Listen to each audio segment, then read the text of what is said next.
নবায়নযোগ্য জ্বালানির দীর্ঘমেয়াদী লক্ষ্যের বিপরীতে বাজেটে বরাদ্দ নিয়ে অসন্তোষ জানিয়েছে গবেষণা সংস্থা সানেম।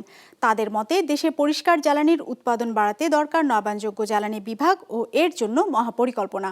সোমবার রাজধানীতে সংস্থাটি আয়োজিত এক ওয়েবিনারে এসব কথা বলা হয়, যেখানে দেশের সর্বত্র নিরবচ্ছিন্ন বিদ্যুতের প্রাপ্যতা নিশ্চিতে বিভাগ ও জেলাভিত্তিক চাহিদা নিরূপণের তাগিদ দিয়েছেন আলোচকরা। ওয়ালটন ফ্রিজ কিনে অনেকের মতো আপনিও হয়ে যেতে পারেন মিলেনিয়াল। সেরা পণ্যের সেরা অফার। 2041 সাল নাগাদ নবায়নযোগ্য উৎস থেকে 40% বিদ্যুৎ উৎপাদনের লক্ষ্য আছে সরকারের। এ লক্ষ্য অর্জনে 2021 সালের মধ্যে পরিষ্কার জ্বালানির উৎপাদন হওয়ার কথা ছিল মোট উৎপাদনের 10%। যদিও নবায়নযোগ্য উৎস থেকে এখন পর্যন্ত বিদ্যুৎ উৎপাদন করা গেছে মাত্র 3%। এই 3%-এর মধ্যে সিংহভাগের যোগান আসে সৌরশক্তি থেকে, বাকিটা পাওয়া যায় বায়ু, পানিসহ অন্যান্য উৎস থেকে। বিশ্লেষকরা বলছেন, নবায়নযোগ্য জ্বালানির লক্ষ্য অর্জনে দরকার বড় অঙ্কের বিনিয়োগ। অথচ 2024-25 অর্থ বছরে এ খাতে বরাদ্দ দেওয়া হয়েছে মাত্র 100 কোটি টাকা। If you look at the budgetary process, still ADP allocation was in the renewable sector, it was only 5.80%. However, 94.20 allocation, ADP allocation goes to the fossil fuel sector. Since we are in the transition process, it's very important. We need to think about this ADP allocation. We need to put more allocation for the renewable energy sector. বিদ্যুৎ বিভাগের তথ্য মতে 1 megawatt সৌরবিদ্যুৎ উৎপাদনের জন্য দরকার প্রায় 3 acre জমি। অর্থাৎ সৌরশক্তি থেকে বড় অঙ্কের বিদ্যুৎ উৎপাদনের জন্য দরকার বিপুল পরিমাণ জমির। এই সমস্যা সমাধানের বাসাবাড়ি কিংবা অফিস ভবনের ছাদকে সৌরবিদ্যুৎ উৎপাদনের জন্য ব্যবহার করার পরামর্শ সানেমের।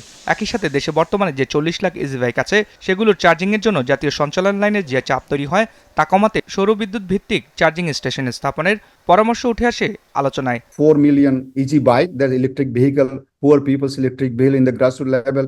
They're also using electricity for recharging the battery.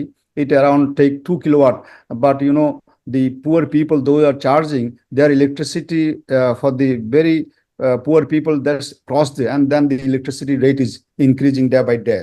So I think we need another policy how to the solarized charging station can be promoted in the rural area through a net metering system.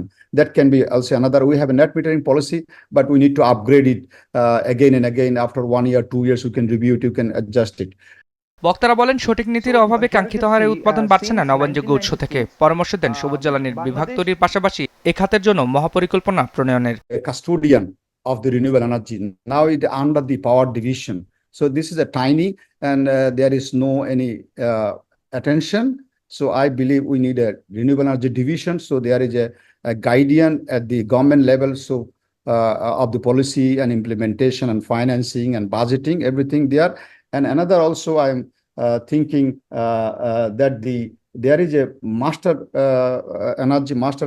energy integrated plans policy planning, but there is no renewable energy, only 17%. So I'm thinking, why not a master energy plan for renewable energy? Then we're gonna implement both way, so that I think that would be interesting.